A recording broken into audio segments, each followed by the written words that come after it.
Akshay Khanna is the right person to go to Hollywood क्योंकि उसकी performances जो होती है mind blowing. Akshay Khanna, truly one of my favorite actors. One person I'd like to do jasusi on, it would be Akshay Khanna. I want to know where he's disappeared. Rahman डकैत की दी हुई मौत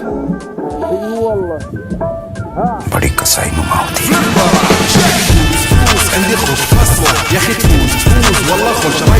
Indian cinema का एक ऐसा actor जिसने अपने पूरे करियर में 17 फ्लॉप फिल्में दी और आज जहां स्टार्स 6 महीने के लिए गायब क्या हो जाए सब उन्हें इररिलेवेंट बोलने लगते हैं। ये बंदा 5 साल के लिए इंडस्ट्री से ऐसे गायब हुआ जैसे पैसे उधार लेके भागा आपका दोस्त। मतलब no paparazzi, no social media presence, nothing. जिस एक्टर को एसआरके से लेके करीना, विद्या बालन, बड़े बड़े दूसरे सुपरस्टार्स ने अप्रिशिएट किया, उसे बॉलीवुड नहीं हॉलीवुड के लायक बताया। Akshay Khanna is the right person to go to Hollywood क्योंकि उसकी परफॉर्मेंसेस जो होती है mind blowing. From Himalaya Putra onwards, whenever I've seen him as an actor, and which is seldom, too less, like Karan says, or maybe that is what is beautiful, that he comes once in a way, and when he comes, he really creates something unfathomable as an actor. I really appreciate your acting here, and this is honest truth. सवाल ये आता है कि जब ये actor इतना talented था तो खुद को एज ए स्टार तो छोड़ो, अक्षय खन्ना खुद को as a commercially successful actor तक क्यों नहीं प्रूव कर पाए। और आज अचानक से ऐसा क्या हुआ कि 2025 में हर जगह ऑडियंस अक्षय खन्ना को अंडररेटेड लीड एक्टर्स पे बाड़ी पड़ने वाला the most versatile actor, gangster of the year बताने लगे। रहमान डकैत तो जो कैरेक्टर रहमान डकैत का दिखाया, गैंगस्टर ऑफ द ईयर। और देखा जाए तो अक्षय खन्ना ने 2025 में एज अ ओपनर और फिनिशर दोनों का काम किया। इस साल उन्होंने ऑलमोस्ट 1000 करोड़ का नंबर मारा। हाँ, 1000 करोड़, 800 करोड़ से ज्यादा छावा से और 200 करोड़ अभी ऑलमोस्ट धुरंधर से। और दोनों ही फिल्मों में ये लीड एक्टर्स पे भारी पड़े। तो हमारी to be a movie star and you knew. I didn't say I wanted to be a movie star. I wanted to be an actor. Big difference? I've never seen myself as a movie star. Okay. I don't think of myself as one. Really? But आज दुनिया उन्हें अलग अलग title देते फिरती है। मतलब एक ऐसा एक्टर जिसको इंटरव्यू देना पसंद नहीं, That you hate being in interviews, that you don't like being in the press. There's almost like a phobia, like people fear dogs, so you fear interviews. It's very much like that. Right? Yeah. एक ऐसा actor जो चीजों को seriously नहीं लेता। Insecurity वो क्या होती है, सुबह इंटरव्यू दिया और शाम को भूल जाता है। You wouldn't remember if it happened. Well, if you ask me 2 years from now what I spoke to you about in this interview, I wouldn't. जैसे अगर वीकेंड में अक्षय खन्ना को फिल्म फेयर में मिले तो भी वो नहीं लाने जाएंगे। 167 करोड़ के मालिक एंड 100 करोड़ के घर के बावजूद अक्षय खन्ना ने कभी शादी क्यों नहीं की? अक्षय खन्ना के नाम में एक्स्ट्रा ई का क्या मतलब है? और एक स्टार के घर पैदा हुआ इतना टैलेंटेड एक्टर बॉलीवुड में कभी सक्सेसफुल क्यों नहीं हो पाया? तो क्या इसके पीछे वो खुद रिस्पॉन्सिबल है? And why suddenly everyone started loving Akshay Khanna? Siddharth from दिल चाहता है, रोहन खन्ना फ्रॉम ताल, आतिश कपूर फ्रॉम 30 मार खां, जीतू फ्रॉम वीडियोकॉन इन हंगामा, औरंगजेब इन छावा और अब जाकर रहमान डकैत इन धुरंधर। इस तरह के कैरेक्टर से 90s से लेकर आज तक ऑडियंस के दिलों में अपनी अलग पहचान बना चुके Akshay Khanna was born on 28 March 1975 in a फिल्मी फैमिली, जहाँ के पापा विनोद खन्ना खुद बॉलीवुड के मोस्ट हैंडसम हीरो में से एक थे। एंड फ्रॉम चाइल्डहुड ओनली उन्हें सिनेमा देखने, सुनने, उसी के बारे में बात करने का प्रिविलेज तो था। इसलिए टीन एज में ही उन्होंने डिसाइड कर लिया था कि आगे जाकर उन्हें एक्टर ही बनना है। You know, a lot of people we speak to in the films, they always make it seem like what they're doing now was an accident. That's not something they always thought of. You're the only person I've come across who says that when you were a teenager, you knew you wanted to be a movie star. No, much before that. Much before teenage. Yeah. Always. पर अक्षय खन्ना का childhood बाकी बच्चों की childhood जैसा बिल्कुल भी नहीं था, क्योंकि जब वो सिर्फ 5 साल के थे तब उनके पेरेंट्स का डिवोर्स हो जाता है और विनोद खन्ना ओशो के आश्रम चले जाते हैं। Then his mother took care of him and his elder brother. When your parents divorced and your father went to Rajneesh, you lived with your mother at that time. That's correct. How old were you? When Dad went to the ashram? Yeah. 5, I think. 5. Very young. Akshay Khanna से जब भी पूछा गया कि आप actor क्यों बने तो उन्होंने कहा कि मैं कुछ और कर ही नहीं सकता था। पढ़ाई लिखाई में शुरू से ही कुछ खास इंटरेस्ट तो उन्हें था नहीं, तो फर्स्ट ईयर कॉलेज भी ड्रॉप आउट जानबूझकर किया और फिल्म में आने की सोची। बट जब पेरेंट्स से बात की तो सबसे ज्यादा नाराज पापा विनोद खन्ना ही हुए। उन्होंने उनके इस डिसीजन से साफ नाराजगी जताई, क्योंकि विनोद खन्ना चाहते थे कि उनका बेटा कुछ स्टेबल करियर ऑप्शंस चूज करे, एक्टर बिल्कुल ना बने। एक्चुअली विनोद खन्ना खुद एक रिनाउंड एक्टर थे and he didn't want his son to follow the same path due to the challenges and unpredictability of the film industry. But Akshay की जिद की वजह से विनोद खन्ना को खुद मैदान में उतरना पड़ा और उन्होंने ही अक्षय का डेब्यू भी प्लान किया। 1997 में आई फिल्म हिमालय पुत्र को खुद उन्होंने प्रोड्यूस भी किया। पंकज प्रासर जैसे डायरेक्टर को चूज किया गया। खुद उस फिल्म में अक्षय खन्ना के साथ विनोद खन्ना ने एक्टिंग भी की, लेकिन इस सब का फिल्म पे कुछ खास फायदा नहीं हुआ और फिल्म बॉक्स ऑफिस पे फ्लॉप हो गई। हाँ, लेकिन इस फिल्म से 2 बहुत बड़ी चीजें हुई। पहली तो ये कि अक्षय खन्ना को screen award for best male debut का अवार्ड मिला। दूसरी बात ये हुई कि विनोद खन्ना को यकीन हो गया कि उनका बेटा एक्टिंग में करियर परस्यू कर सकता है and he is an good actor. person who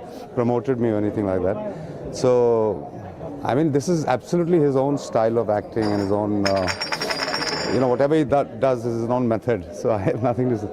And I'm very pleased with that. दूसरी तरफ अक्षय खन्ना को रियलाइज हुआ कि पापा के साथ कभी स्क्रीन शेयर नहीं करना, क्योंकि कुछ एक्टर ऐसे होते हैं who just wash you away from the screen. लेकिन इसी साल यानी कि 1997 में अक्षय खन्ना ने खुद को एज अ लीड ना सही but as a finest actor जरूर प्रूव किया, और वो फिल्म रही बॉर्डर, जिसमें उन्होंने धर्मवीर सिंह भान का कैरेक्टर प्ले किया। बट ये कैरेक्टर भी कभी अक्षय खन्ना के लिए था ही नहीं। दरअसल डायरेक्टर जेपी दत्ता उस टाइम पे 90s के सुपरस्टार्स जैसे कि Salman Khan, rising stars like Aamir Khan, Akshay Kumar, Ajay Devgan, इन सारों को अप्रोच कर चुके थे, लेकिन अलग अलग रीजंस की वजह से सभी ने इस फिल्म से डिनाई कर दिया था। अब डायरेक्टर को चाहिए था कोई यंग बंदा, कोई यंग फेस, इसीलिए उन्होंने अक्षय खन्ना को अप्रोच किया और अक्षय खन्ना ने इस रोल में फाड़ दिया, खुद की पहचान लोगों के दिलों में बनाई।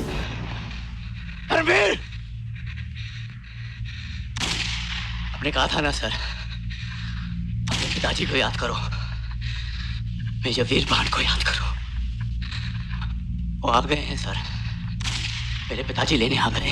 जो क्रिटिक्स हिमालय पुत्र में अक्षय खन्ना को यूजलेस बता रहे थे, बॉर्डर के बाद उनका मुंह भी बंद हो गया। बॉर्डर जो कि 1971 की इंडो पाक वॉर पे बेस्ड फिल्म थी, इस फिल्म में दुनिया भर के कास्ट होने के बावजूद अक्षय खन्ना अपनी अलग पहचान बनाने में सक्सेसफुल साबित होते हैं, इसीलिए उन्हें इस फिल्म के लिए बेस्ट मेल डेब्यू का फिल्म फेयर अवार्ड भी मिलता है। अब सपोर्टिंग एक्टर तो अक्षय खन्ना खुद को प्रूव कर चुके होते हैं, बट एज अ लीड वो खुद को प्रूव नहीं कर पा रहे होते। 1997 से 1999 तक उनकी 4 और बड़ी फिल्में आती हैं, जैसे कि मोहब्बत, प्रियदर्शन डायरेक्टेड रॉम कॉम डोली सजा के रखना, अब लौट चले, लावारिस एक्सेट्रा। लेकिन ये वो फिल्में होती हैं जो बॉक्स ऑफिस पे फ्लॉप साबित हो जाती हैं। बट अक्षय खन्ना को कन्वेंशनल लुक से हट के कुछ अलग करने के लिए अप्रिसिएशन जरूर मिलता है, और 1999 में अक्षय खन्ना के हाथ लगती है फिल्म ताल, जिस फिल्म में उनके अगेंस्ट होती है ऐश्वर्या राय, एक वेल्दी इंडस्ट्रियलिस्ट का बेटा जो कि एक फोक सिंगर की बेटी के प्यार में गिर जाता है। इस फिल्म में अनिल कपूर, अमरीश पुरी, आलोक नाथ जैसे भी कास्ट होते हैं। और सुबाइस गई की ये फिल्म 23 करोड़ इंडिया नेट में कमाती है और total world wide collection 51 crore रहता है। And this was the first Indian film to enter Variety's top 20 box office list in the US. Soundtrack composed by A.R. Rahman आज तक का one of the most popular soundtrack रहता है, जैसे कि इश्क बिना कहीं आग लगे लग जाए, रमता जोगी और ताल से ताल।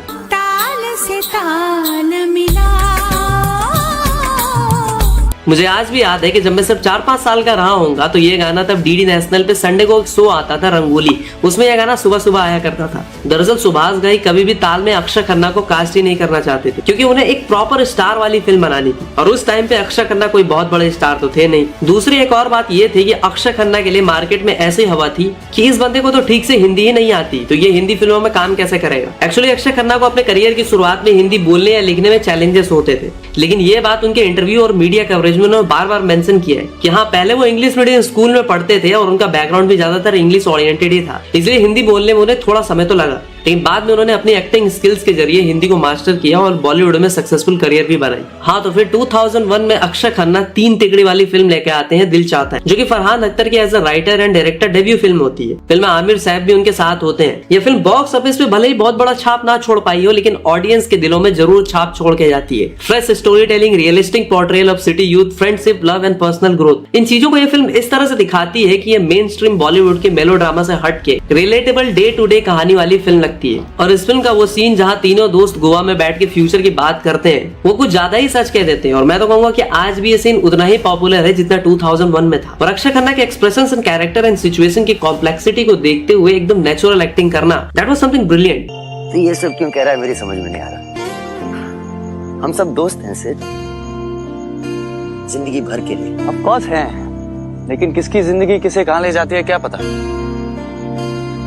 कभी सोचा है कि शायद हर साल यहाँ आना तो एक तरफ, 10 साल में एक बार भी मिलना मुश्किल हो। और इसी फिल्म के एक सीन में अक्षय खन्ना ने आमिर को सच में कूट दिया था। एक जगह आपने आंखें उसमें ना रोकी है, जब आपको अक्षय खन्ना स्लैप करते हैं। हाँ। वो इतना ब्यूटीफुल किया आपने भाई, इतना वो सिर्फ आंखों से ही। अरे 10 दफा मार चुका था, क्या करता मैं। इस फिल्म का गाना दिल चाहता है आज भी माई मोस्ट प्लेड सॉन्ग्स के लिस्ट में टॉप पे आता है। तो इस फिल्म के बाद अक्षय खन्ना हमराज जैसी फिल्म में एक एंटागोनिस्ट का कैरेक्टर प्ले करते हैं, वहीं दीवानगी जैसी फिल्में भी वो करते हैं। मतलब अक्षय खन्ना को इंडस्ट्री में आए 5 साल हो चुके होते हैं, लेकिन वो अब तक खुद को एज अ स्टार या सोलो लीड एक्टर प्रूव नहीं कर पाए होते, क्योंकि अक्षय खन्ना के शब्दों में सक्सेस का मतलब ही कुछ और होता है। मैं अक्सर ये सोचता हूँ कि समझो मैं बिजनेसमैन हूँ और मेरा एक 500 करोड़ का बिजनेस है। अभी जब तक मैं रतन टाटा नहीं बनूंगा या धीरूभाई अंबानी नहीं बनूंगा या अजीम प्रेमजी नहीं बनूंगा, क्या मैं सक्सेसफुल नहीं हूँ? जब तक मैं शाहरुख खान बनूंगा तब तक मैं सक्सेसफुल, मैंने सक्सेस देखा ही नहीं, स्टार बना ही नहीं। हमारे 120 करोड़ की आबादी में 15-20 लोग को मौका मिलता है फिल्मों में काम करने एज अ लीडिंग मैन, उससे ज्यादा क्या चाहिए आपको? और 2003 में एक बार फिर से अक्षय खन्ना अपने करियर की गाड़ी को रोम कॉम की तरफ मोड़ देते हैं और प्रियदर्शन के साथ डोली सजा के रखना जैसी फ्लॉप देने के बाद भी फिर से उनके साथ कोलैब करते हैं हंगामा में। ये फिल्म भी दरअसल एक पुरानी मलयालम फिल्म की रीमेक होती है, बट इस फिल्म में अक्षय खन्ना का जीतू फ्रॉम वीडियोकॉन वाला कैरेक्टर बहुत पॉपुलर होता है। भाई समझा, तुझे अंजलि की दौलत से प्यार हो गया है, सच बता, ये अंजलि को भूल जाने के लिए तुझे कितना पैसा चाहिए? सच्चे प्यार को दौलत के तराजू में मत तोलो राधेश्याम तिवारी। अरे चुप कर भिखारी। फिल्म का बजट 6.5 करोड़ के अप्रॉक्स होता है और ये 21.25 करोड़ का कलेक्शन करती है। देखो आज भी काफी लोगों के दिमाग में यह ख्याल आता है कि ऑलमोस्ट 200 करोड़ से ज्यादा की प्रॉपर्टी वाले अपने अक्षय खन्ना ने कभी शादी क्यों नहीं की। बात ऐसी है कि भाई साहब रियल लाइफ में 3 बार प्यार में गिरे, लेकिन तीनों बार मामला बनते बनते बिगड़ गया। काफी सारे न्यूज रिपोर्ट्स के अकॉर्डिंग अक्षय खन्ना सबसे पहले अपनी से काफी बड़ी जयललिता पे क्रश था, बट ऑब्वियस सी बात है कि ये रिश्ता पॉसिबल नहीं था, बाहर कोई सैप तो नहीं हो सकता। तो दूसरे पे आई तारा शर्मा, बट यहाँ पे भी अक्षय की बात नहीं बन पाई। इवन हंगामा में साथ काम कर चुकी रिमी सेन भी अक्षय के साथ अफेयर की न्यूज आती है, बट रिमी उन्हें छोड़कर जॉन को चूज कर लेती है और अक्षय भी उन्हें लव यू हमेशा कह के चैप्टर क्लोज कर देते हैं। और मुझे लगता है कि अक्षय खन्ना इसीलिए आगे जाके सल्लू भाई और मोदी जी वाली अखंड सिंगल ग्रुप का प्रीमियम मेंबरशिप ले लेते हैं। मैं तो 10 दिन अकेला रह सकता हूँ, नो प्रॉब्लम। अच्छा, तो that way I enjoy my own company, I am very happy, I don't get bored कि मैं अकेला हूँ, मैं क्या करूंगा, मैं बोर हो रहा हूँ, ऐसा कुछ नहीं है। अक्षय खन्ना को जल्दी समझ में आ जाता है कि इतनी बड़ी रिस्पॉन्सिबिलिटी फिर एलिमनी का गेम उन्हें नहीं खेलना। लाइफ आई डोंट लाइक किसी का रिस्पॉन्सिबिलिटी हो। There is no bigger responsibility than having children, there is no bigger responsibility than being responsible for a wife, for a family. That's the ultimate responsibility for any man. I don't want that responsibility, I am happy alone, no responsibility. Hungama के बाद अक्षय खन्ना एक बार फिर से border जैसा ही कुछ करने की सोचते हैं, जिसे बॉर्डर वाले जेपी दत्ता ही डायरेक्ट करते हैं। फिल्म के स्टार कास्ट की लिस्ट तो मेरी मंथली राशन की लिस्ट से भी लंबी होती है। मैं संजय दत्त, अजय देवगन, सुनील शेट्टी, अभिषेक बच्चन, आशुतोष राणा, मनोज बाजपेयी, संजय कपूर, मतलब इतने सारे कास्ट होते हैं जो आप गिन नहीं सकते। बॉर्डर की तरह इस फिल्म में भी Akshay Khanna real life character Balwan Singh का कैरेक्टर प्ले करते हैं, लेकिन फिल्म बॉक्स ऑफिस पे बॉर्डर जैसा नंबर पोस्ट नहीं कर पाती और फ्लॉप साबित हो जाती है। और इसके बाद अमिताभ बच्चन के साथ आई दीवार का भी वही हाल होता है। पर 2004 में जब अगेन अक्षय खन्ना फिर से एक बार प्रियदर्शन के साथ हलचल लाते हैं तो ये फिल्म बॉक्स ऑफिस पे हिट हो जाती है। और इसी फिल्म में फिर से Akshay Khanna, Sunil Shetty and Jackie Shroff reunited after border. क्या इधर चड्डी बनाने खड़ा हूं क्या? चल फुट। अरे सिर्फ अंगारचंद का ये बेटा तेरे लिए काफी है। मैं तुझे ऐसे सताऊंगा, ऐसे परेशान करूंगा और वो सब कुछ करूंगा जो मैं कर सकता हूं। मैं तुमसे नफरत करता हूं, नफरत। बट हलचल के बाद अगले 4 साल तक अक्षय खन्ना की जितनी भी फिल्में आती हैं सब की सब फ्लॉप्स की भेंट चढ़ जाती है, जैसे कि शादी से पहले, आपकी खातिर, नकाब, गांधी माई फादर एक्सेट्रा। और यही वो टाइम होता है जब अक्षय खन्ना को इनसिक्योरिटी फील होती है, उन्हें इंफीरियरिटी कॉम्प्लेक्स का सामना करना पड़ता है, या यूं कहीं उन्हें कराया जाता है, क्योंकि किसी भी एक्टर के लिए गंजा या बाल होना किसी नाइटमेयर से कम नहीं होता। और अक्षय खन्ना इसके बारे में कई बार खुद भी बात कर चुके हैं। It started happening to me at such a young age, and because for me it was like a pianist losing his fingers. It almost felt like that for me in those days. I mean, till you could really come to terms with it, and then it starts bothering you less. It's like, you know, waking up in the morning and reading the papers and saying, oh shit, I read, what is that? You know, I need glasses. Right. It would affect you, right? What is happening to me? My eyes are not working. You know what I'm saying? You know, you might be a sportsman, you might be a cricketer or a footballer, and suddenly you realize you need a knee surgery. So it's heartbreaking, right? You might lose a year or 2 years of your career. Right. So as I said, it's like a pianist losing his fingers. So because the way you look as an actor is very important. Right. Especially this part. I mean, this is still, you can cover it up or whatever you can. Right. At 19, 20, it's devastating. It's heartbreaking, and it can mentally like kill you. It's like anything else. But मुझे लगता है कि सिर्फ गंजा या टकला हो जाना सिर्फ अक्षय खन्ना के फ्लॉप से उनके बॉलीवुड से गायब हो जाने का असली रीजन नहीं है, बल्कि रियल रीजन कुछ और ही है। क्योंकि बॉलीवुड में जितने भी सुपरस्टार्स हैं, जैसे कि सलमान खान, उनके दोस्त विवेक, संजय दत्त, अक्षय कुमार, रणवीर कपूर, अमिताभ बच्चन, एसआर के सब टकले हैं, या इन्होंने पैच लगाया है या ट्रांसप्लांट कराया है। देखो मुझे लगता है कि अक्षय खन्ना जिस तरह के एक्टर है, उन्हें उस तरह की फिल्में कभी बॉलीवुड में ऑफर ही नहीं की। इवन जो एक मेथड एक्टर टाइप रोल मिल भी सकता था, वो रोल भी मिलने से पहले ही दुश्मन ना करे दोस्त ने वो काम कर दिया। यानी कि आमिर खान गए अक्षय के लिए फिल्म सुनने के लिए और फिल्म खुद ही कर डाली। उन्होंने मुझे कहा था मुझे अक्षय खन्ना को एक चीज नरेट करनी है, तो मैंने कहा भाई क्या नरेट करनी है? अक्षय दोस्त है मेरा, मैं उसको रेकमेंड करूंगा तो ऐसा नहीं हो कि एक दफा मैं सुन लेता हूँ, सुनने के बाद मुझे अच्छी लगी तो मैं उसको कहूंगा कि भाई सुन लो, अच्छी कहानी है। तो उसने कहा कब सुनेंगे आप? तो मैंने कहा सुनता हूँ। उसमें 4-6 महीने निकल गए, फिर मैंने कहानी सुनी, मुझे बहुत पसंद आई। अक्षय को कल ही फोन करता हूँ, आज ही फोन करता हूँ, लेकिन मेरा एक सवाल है, आप ये मुझे ऑफर क्यों नहीं कर रहे हैं? तो उन्होंने कहा कि मैंने कभी सोचे नहीं था कि आप करेंगे। तो ऐसे यार अमोल, तू दोस्त है मेरा और मैं नहीं चाहता हूं कि हमारे बीच में कुछ अनबन हो। तू कहानी अच्छी लिख सकता है, ये तो मैंने देख ली है, तू डायरेक्ट कर पाएगा कि नहीं मुझे नहीं पता। और वो फिल्म होती है तारे जमी पर। देखो 90s के बाद बॉलीवुड के पिलर कहे जाने वाले SRK, सलमान, आमिर, अक्षय, अजय, ये लोग हिट्स एंड सुपर हिट्स या ब्लॉकबस्टर कहीं ना कहीं देते रहे, बट अक्षय खन्ना ऐसा नहीं कर पाए। अब उनकी किस्मत खराब रही या उन्हें उस तरह की फिल्में ऑफर नहीं आई जिसमें वो बेहतर कर सकते थे, या फिर ये भी कह सकते हैं कि उस टाइम पे ऑडियंस को वैसी फिल्में चाहिए ही नहीं थी। कुछ ऐसे रीजंस की वजह से ही अक्षय खन्ना जैसे फाइनेस्ट एक्टर खुद को कभी स्टैब्लिश नहीं कर पाए। बट हलचल के काफी टाइम बाद 2008 में फिर से एक बार अक्षय खन्ना दिखते हैं रेस में, जिसमें उनके साथ सैफ अली खान भी होते हैं। 46 करोड़ की ये फिल्म 103 करोड़ का कलेक्शन करती है। बट फिर से अगेन 2008 से लेकर 2012 तक, मतलब 4 साल में अक्षय खन्ना की जितनी भी फिल्में होती हैं वो सब के सब बॉक्स ऑफिस पे धराशायी हो जाती है। मतलब सारी फिल्में फ्लॉप या एवरेज जाती हैं। जैसे कि एक फिल्म का नाम बताता हूँ, मेरे बाप पहले आप। प्रदर्शन की ये फिल्म आपने टीवी पे जरूर देखी होगी, आपको भी मजा आया होगा, बट पता है ये फिल्म भी फ्लॉप जाती है। कुछ ऐसा ही हाल होता है shortcut, the coin is on, आक्रोश, नो प्रॉब्लम, इवन 30 मार खा जिसे आज जेंजी कल्ट बोल के चिल्लाती है, ये फिल्म भी फ्लॉप साबित हो जाती है। बट अक्षय खन्ना के आतिश कपूर का कैरेक्टर बहुत पॉपुलर होता है। बोरा मेरा सुपरस्टार, मेरा ऑस्कर। दोनों अक्षय मिल के भी 30 मार खा को हिट नहीं करवा पाते। और हाँ, अक्षय खन्ना के नाम में एक्स्ट्रा ए के बारे में जब उनसे पूछा जाता है तो कहते हैं कि एक टाइम पे उन्हें याद था, बट आज वो खुद भी भूल गए हैं कि उनके नाम में एक्स्ट्रा ई क्यों है। Akshay with an E, you're the only one, when I googled, you're the only person who shows up with the E in the end. You know, I had asked my father this many times as to why my name was spelled the way it was spelled, and there was a specific reason that he had given me, and he gave it to me on 2 or 3 occasions. Okay.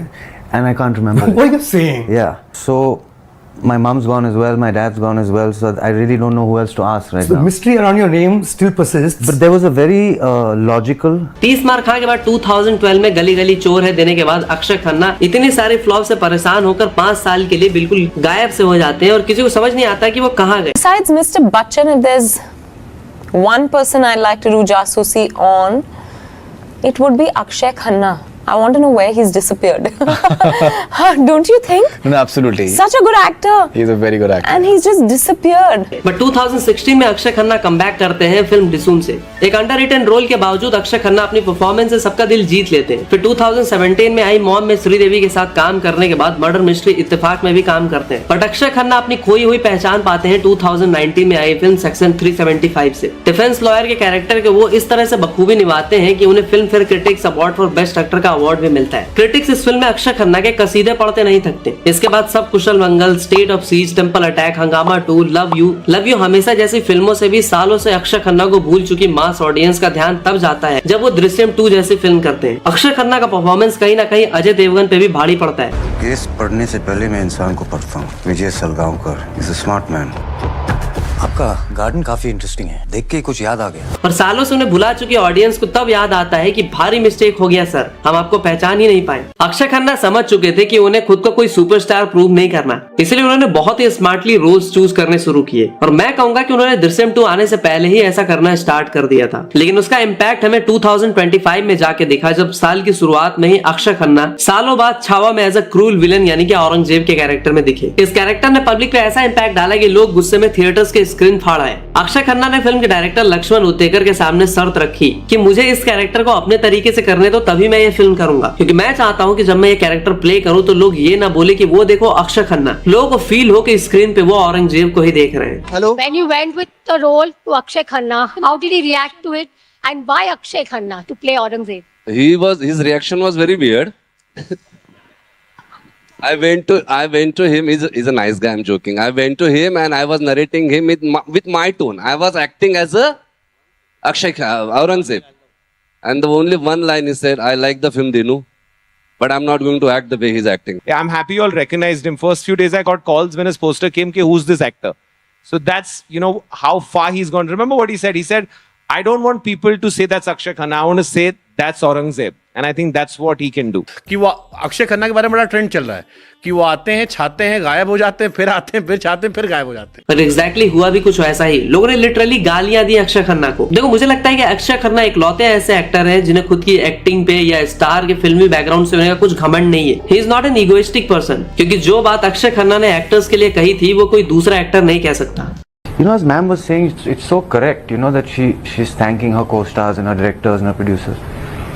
Because as actors, we are probably the most vulnerable artists on the planet. You take any other art form, whether you're writing or you're composing music, you can do it alone. The actor is the only artist who is dependent on so many people. We're dependent on a good writer, on a good editor, on a good cinematographer, on a good director, on good co-star. बंदे को फर्क नहीं पड़ता है कौन उनके बारे में क्या सोचता है, क्या बोलता है। Ads, awards, 100 crore, 500 crore, doesn't matter. वो आते हैं, एक्टिंग करते हैं, फिर गायब हो जाते हैं। और वीकेंड में तो भाई ऑस्कर भी दे दो अपने आतिश कपूर को, तो वो नहीं आने वाला। Where you stay in the sense of how you're in Alibag, and that Karan Johar said that even if you were getting an Academy Award, you would not leave your house in Alibag to pick it up because you don't step out on weekends. One, is that true? Yeah. You will not. No. पर आज हालत ऐसी है कि 2025 में वो opener और finisher दोनों हैं। आज अक्षय खन्ना इंस्टा के 10 में से 5 रील में दिखाई देते हैं। जमल कुडू के बाद उनका गाना सबसे ज्यादा वायरल हो रहा है, लोग उस पर वाइब ले रहे हैं। लेकिन आपको ये नहीं पता होगा कि इस गाने की शूटिंग लद्दाख में हो रही थी। और जो लोग कभी भी लाइफ में हाई एल्टीट्यूड वाले एरिया में गए हैं, उन्हें पता होगा कि ऑक्सीजन कैसे वहां पे ड्रॉप होता है। तो इस गाने की शूटिंग के दौरान ऑक्सीजन लेवल बार बार ड्रॉप होने की वजह से Akshay would carry a small oxygen cylinder with him, और हर शॉट के बाद उन्हें ऑक्सीजन मास्क यूज करना पड़ता था। मतलब देख रहे हो 50 की एज में काम के लिए डेडिकेशन। ऊपर से इस गाने में अक्षय खन्ना ने जिस तरह का डांस किया है वो उन्हें किसी ने कोरियोग्राफ नहीं किया था, ये उनके दिल से आया था, बिल्कुल नेचुरल था, इसीलिए इतना इम्पैक्टफुल भी था। Akshay sir said ke, so the dance is happening here. The dance is happening here. Can I dance? He literally said. Aditya said like whatever you feel like doing. हम लोग वहाँ से enter करते हैं and everyone is dancing and he looks at everyone. Yeah. And then he starts dancing on his own. There's no choreography for him. He starts dancing on his own. It's all the step he takes is ये. Is it? Yeah. And everyone is like, oh. तो अब बात करते हैं उनके upcoming projects की, जो अक्षय खन्ना को फिर से एक सुपरस्टार या यूं कहें कि उन्हें ऑडियंस के दिलों में और भी बड़ा कमरा दिला सकती है और उनके सालों से पेंडिंग अनड्यू क्रेडिट भी दिला सकती है। तो इस लिस्ट की पहली फिल्म है धुरंधर 2। अब देखो जिस मोड़ पे धुरंधर का क्लाइमैक्स एंड हुआ था उससे तो लगता है कि अक्षय खन्ना का नेक्स्ट पार्ट में कोई रोल नहीं होगा, बट फिर भी अगर कहानी बीच में कहीं फ्लैशबैक में जाती है तो जरूर फिर से हमें अपने असली धुरंधर यानी कि रहमान डकैत के कैरेक्टर में अक्षय खन्ना देख सकते हैं। अब इसका खुलासा तो 19 मार्च 2026 को ही होगा। दूसरे पर है दृश्यम 3। पहले पार्ट में आईजी के कैरेक्टर में जो काम अक्षय खन्ना ने किया था, अब मुझे लगता है कि दृश्यम पार्ट 3 बिना अक्षय खन्ना के इमेजिन भी किया जा सकता है। फिर से एक बार अपने अजय देवगन और अक्षय खन्ना का फेस ऑफ हमें देखने को मिलने वाला ही है। फिल्म कब तक आएगी थोड़ा कहना मुश्किल है। नंबर 3 पे है सनी देओल और अक्षय खन्ना की एक फिल्म। अब देखो अपडेट ऐसी है कि बॉर्डर के 27 ईयर्स के बाद आज फिर से सनी देओल और अक्षय खन्ना नेटफ्लिक्स पे एक फिल्म करने वाले हैं। लेकिन उनकी अपकमिंग फिल्मों में जो सबसे मच अवेटेड फिल्म है वो है प्रशांत वर्मा सिनेमैटिक यूनिवर्स की महाकाली। इस फिल्म में दैत्य गुरु शुक्राचार्य कैरेक्टर में अक्षय खन्ना का एक लुक काफी वायरल हो रहा था। मतलब क्या ही भौकाली टाइप लुक था वो। मतलब देख रहे हो अब अक्षय खन्ना की डिमांड आज सिर्फ बॉलीवुड तक सीमित नहीं है, साउथ में भी लोग उनको उतना ही पसंद कर रहे हैं। इसके अलावा एक स्पाई थ्रिलर फिल्म भी उनकी तुनीर में है और कुछ अनअनाउंस प्रोजेक्ट भी। तो भाई ये थी एक ऐसे एक्टर की कहानी जिसे अपना पोटेंशियल लाइफ के सेकंड इनिंग में दिखाने का मौका मिला और उसने नो बॉल पे भी छक्का मारा। भाई मिलता है आपसे अगली वीडियो में, तब तक के लिए हर हर महादेव।